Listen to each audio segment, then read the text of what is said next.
Assalamualaikum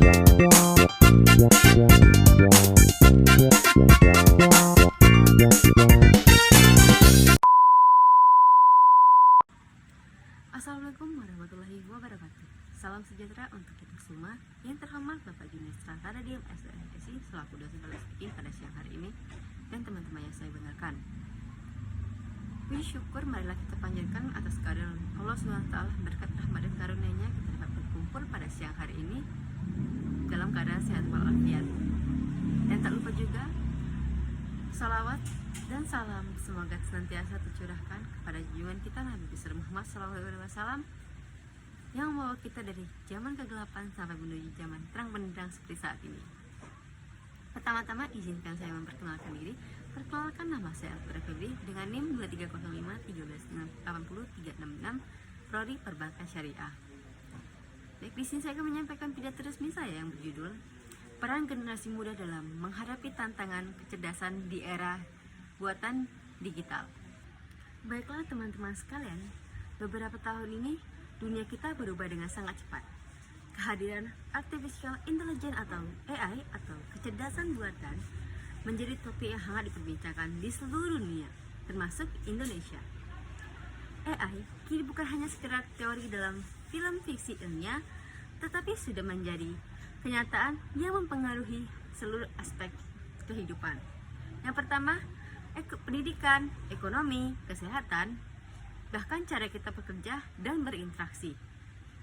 Kita bisa melihat contohnya dalam kehidupan sehari-hari, penggunaan aplikasi ChatGPT atau Google Gemini dan berbagai sistem otomatis ini mampu menjawab pertanyaan, menulis artikel, bahkan menggantikan sebagai pekerjaan manusia. Di bidang perbankan, AI digunakan untuk mendeteksi penipuan dan menganalisis risiko. Di sektor pendidikan, AI membantu guru menilai hasil belajar siswa dengan lebih cepat.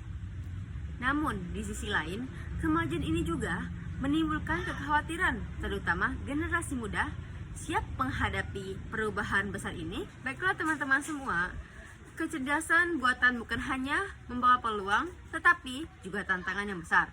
Pertama, ancaman terhadap lapangan pekerjaan. Beberapa profesi mulai tergantikan oleh mesin dan algoritma. Pekerjaan administrasi, kasir, bahkan jurnalis kini bisa digantikan dengan AI. Yang kedua, krisis etika dan penyalahgunaan teknologi. Banyak kasus di mana AI digunakan untuk menyebarkan berita palsu atau hoax, manipulasi gambar, bahkan penyalahgunaan privasi. Dan ketiga, kesenjangan digital. Tidak semua masyarakat memiliki akses dan kemampuan penuh untuk menggunakan teknologi canggih ini. Lalu apa yang harus kita lakukan sebagai generasi muda Indonesia?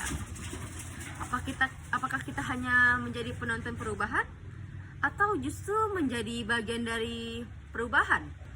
Teman-teman semuanya, generasi muda memiliki peran sentral dalam menghadapi tantangan AI ini. Kita harus menjadi agen perubahan, bukan hanya korban perubahan. Pertama, kita harus meningkatkan literasi digital.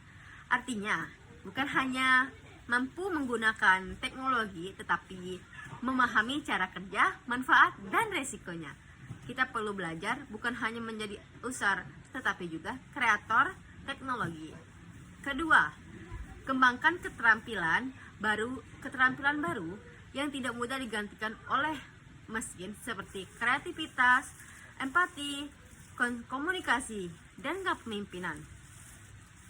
AI mungkin bisa menulis artikel, tetapi tidak bisa meniru nilai kemanusiaan, kejujuran, dan rasa peduli yang dimiliki oleh manusia. Nilai-nilai inilah yang harus kita pegang. Ketiga, jadikan AI sebagai mitra, bukan musuh. Gunakan teknologi ini untuk mempercepat pekerjaan, memperluas wawasan, dan menciptakan inovasi yang bermanfaat. Contohnya, banyak anak muda di Indonesia kini menggunakan AI untuk mengembangkan bisnis dan membuat konten edukasi, bahkan menciptakan aplikasi yang membantu UMKM. Saudara sekalian, kita bisa berjalan sendiri. Pemerintah dan lembaga pendidikan juga memiliki peran penting.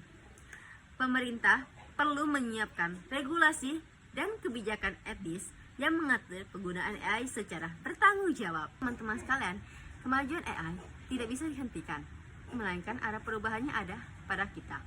Kita bisa memilih untuk takut atau memilih beradaptasi dan berinovasi. Generasi muda menjadi motor perubahan menuju Indonesia Emas tahun 2045. Kita harus siap bersaing bukan hanya di internasional melainkan di global.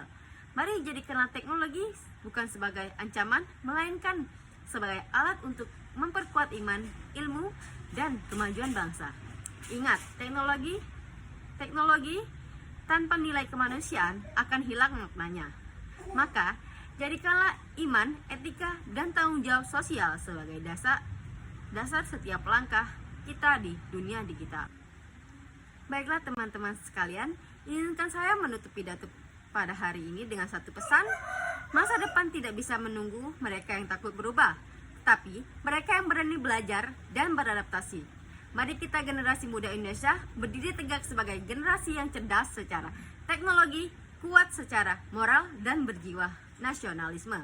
Dengan semangat kolaborasi dan inovasi, insya Allah kita dapat menjadikan Indonesia sebagai negara maju dan berdaya saing tinggi di era kecerdasan buatan ini.